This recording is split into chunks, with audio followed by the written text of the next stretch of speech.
بسم اللہ الرحمن الرحیم الحمد للہ وکفا وسلام علی عبادہ الذین اصطفیٰ۔ محترم سامعین حضرات، آج کے دور میں یہ مشاہدہ ہے کہ لوگ اپنے رشتہ داروں اور تعلق داروں اور عزیز و اقارب اور احباب کے ساتھ حسن سلوک کا معاملہ تو کرتے ہیں، لیکن جس کے ساتھ اختلاف ہو جائے یا دشمنی ہو تو ان کے ساتھ حسن سلوک کا معاملہ تو درکنار، بلکہ ان کا چہرہ دیکھنا بھی گوارا نہیں کرتے اور بات کرنا بھی ان کے ساتھ گوارا نہیں کرتے۔ لیکن جس نبی کا کلمہ ہم نے پڑھا ہے، محمد مصطفیٰ احمد مجتبیٰ صلی اللہ علیہ وسلم، جس نبی کا کلمہ ہم نے پڑھا ہے اور اسلام میں ہم داخل ہوئے ہیں، اور جس نبی کی غلامی پر ہمیں فخر ہے اور ناز ہے، اس نبی صلی اللہ علیہ وسلم نے تو اپنے جانی دشمنوں کے ساتھ بھی حسن سلوک والا معاملہ فرمایا، خطرناک قسم کے دشمنوں کے ساتھ بھی حسن سلوک اور حسن اخلاق کا معاملہ فرمایا۔ بلکہ جب ہم سیرت کی کتابوں کا مطالعہ کرتے ہیں تو آپ علیہ الصلوۃ والسلام کی سیرت میں ہمیں عفو، درگزر، رحمت اور شفقت کا بیان ملتا ہے اور پیار ہی پیار نظر آتا ہے، یہاں تک کہ اپنی ذات کے خاطر آپ نے کسی سے انتقام نہیں لیا، کسی سے بدلہ نہیں لیا، آپ نے کسی پر ہاتھ نہیں اٹھایا پوری زندگی، اور آپ نے کسی کو زبان سے بھی تکلیف نہیں دی، یہاں تک کہ اللہ تبارک و تعالیٰ نے قرآن میں آپ کے حسن سلوک اور حسن اخلاق کی گواہی دی۔ فرمایا وَلَوْ كُنْتَ فَظًّا غَلِيظَ الْقَلْبِ لَانفَضُّوا مِنْ حَوْلِكَ، اگر آپ بد زبان ہوتے، سخت دل ہوتے تو یہ صحابہ آپ کے آس پاس جمع نہ ہوتے۔ اور نبی علیہ الصلوۃ والسلام کا ارشاد فرمایا سل من قطعک واعف عمن ظلمک واحسن الی من اساء الیک، فرمایا جو توڑتا ہے اس سے جوڑے، اور فرمایا جو ظلم کرتا ہے اسے معاف کرے، جو برائی کرتا ہے اس کا بدلہ برائی کے ساتھ نہ دے بلکہ اچھائی کے ساتھ اس کو بدلہ دے۔ یہ صرف قرآن کی آیت تک یا نبی علیہ الصلوۃ والسلام کے ارشاد تک یہ بات محدود نہیں، بلکہ جب ہم سیرت کی کتابوں کا مطالعہ کرتے ہیں، تاریخ کی کتابوں کا مطالعہ کرتے ہیں، تو نبی علیہ الصلوۃ والسلام کی سیرت میں ہمیں بے شمار مثالیں ملتی ہے رحمت اور شفقت، جانی دشمن کے ساتھ بھی رحمت اور شفقت کی مثالیں ملتی ہے، عفو اور درگزر کی مثالیں ملتی ہے۔ اس سے بڑی مثال کیا ہو سکتی ہے؟ فتح مکہ کے موقع پر جب نبی پاک صلی اللہ علیہ وسلم صحابہ کی جماعت کے ہمراہ فاتحانہ انداز میں سرزمین مکہ میں داخل ہوئے اور اللہ تبارک و تعالیٰ نے فتح کی دولت عطا فرمائی اور کفار کو شکست ہو گئی، تو اس وقت صحابہ کے ذہنوں کے اندر بھی یہ بات آ رہی تھی کہ یہ وہ لوگ ہیں جنہوں نے 13 سال مسلسل ہم پر ظلم اور ستم کے پہاڑ توڑے ہیں، اور یہ وہ لوگ ہیں جو ہمیں اذیتیں دیتے رہے، جو ہمیں تکلیفیں دیتے رہے، اور جو ہمارے آقا صلی اللہ علیہ وسلم کی شان میں گستاخیاں کرتے رہے۔ آج ہمارے پاس موقع ہے، یہاں تک کہ ایک نعرہ بھی بلند ہوا الیوم یوم الملحمہ، آج بدلے کا دن ہے، آج لڑائی کا دن ہے، آج ہم بدلہ لیں گے۔ اور ادھر سے کفار کے جسموں پر بھی کپ کپی طاری تھی، عورتیں بھی پریشان، مرد بھی پریشان، بچے بھی پریشان، اور ان کے ذہنوں کے اندر یہ سوچ تھی کہ آج ہم سے بدلہ لیا جائے گا، ہم نے جتنے ظلم اور ستم کیے آج ہمیں بدلہ دیا جائے گا، اور آج ہمیں قتل کیا جائے گا، ہماری عزتیں اور ناموس کو تار تار کیا جائے گا، ہمارے بچے یتیم ہو جائیں گے۔ لیکن ادھر سے نبی علیہ الصلوۃ والسلام کو خبر پہنچی کہ کسی صحابی نے نعرہ لگایا الیوم یوم الملحمہ، آپ نے فرمایا خبردار ایسا نعرہ نہ لگائے، فرمایا الیوم یوم المرحمہ، آج رحمت کا دن ہے، آج شفقت کا دن ہے، آج معافی کا دن ہے، آج درگزر کا دن ہے۔ فرمایا انطلقوا، فرمایا اذهبوا انتم الطلقاء، فرمایا جاؤ تم سب آزاد ہو، فرمایا جاؤ تم سب میری طرف سے آزاد ہو۔ اس سے بڑی مثال کیا ہو سکتی ہے؟ جبکہ ان میں سے ایک وہ بھی تھا وحشی رضی اللہ تعالیٰ عنہ، جنہوں نے نبی علیہ الصلوۃ والسلام کے محبوب چچا حضرت حمزہ رضی اللہ کو شہید کیا تھا۔ اور اس موقع پر ہندہ رضی اللہ تعالیٰ عنہ، جن کو بعد میں کلمہ نصیب ہو گیا، وہ حضرت حمزہ رضی اللہ جب شہید ہو گئے تو حمزہ رضی اللہ کی لاش پر پہنچی، انہوں نے آپ کا سینہ چاک کیا، کلیجہ نکالا اور اس کو چبانے کی کوشش کی۔ لیکن جب آپ علیہ السلام کو بتایا گیا کہ ہندہ آئی ہے اور جرم کا اعتراف کرتی ہے،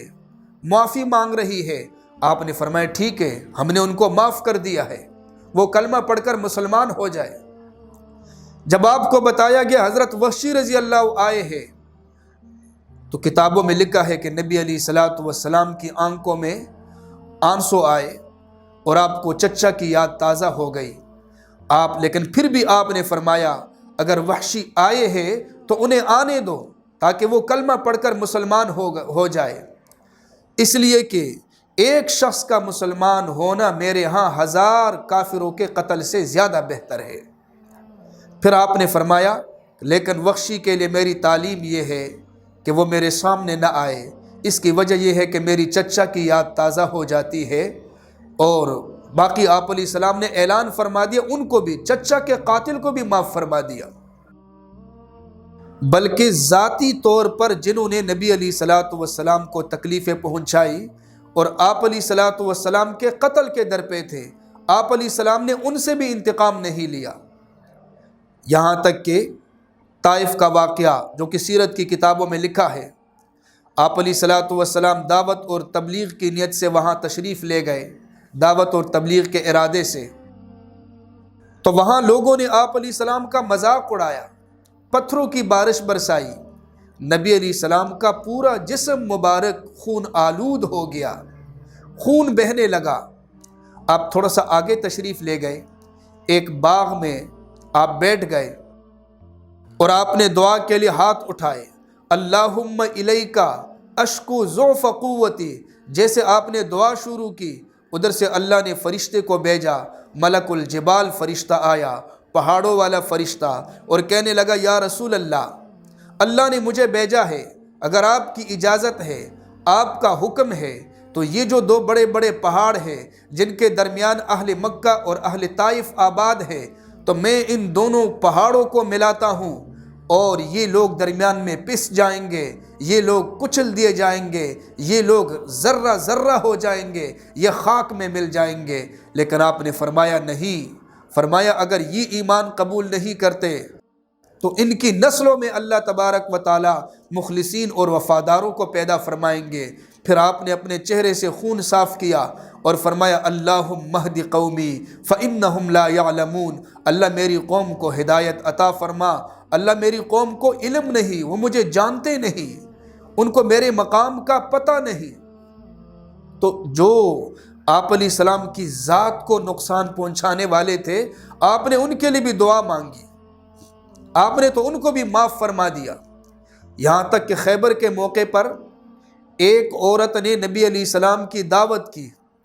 اور گوشت میں زہر ملایا۔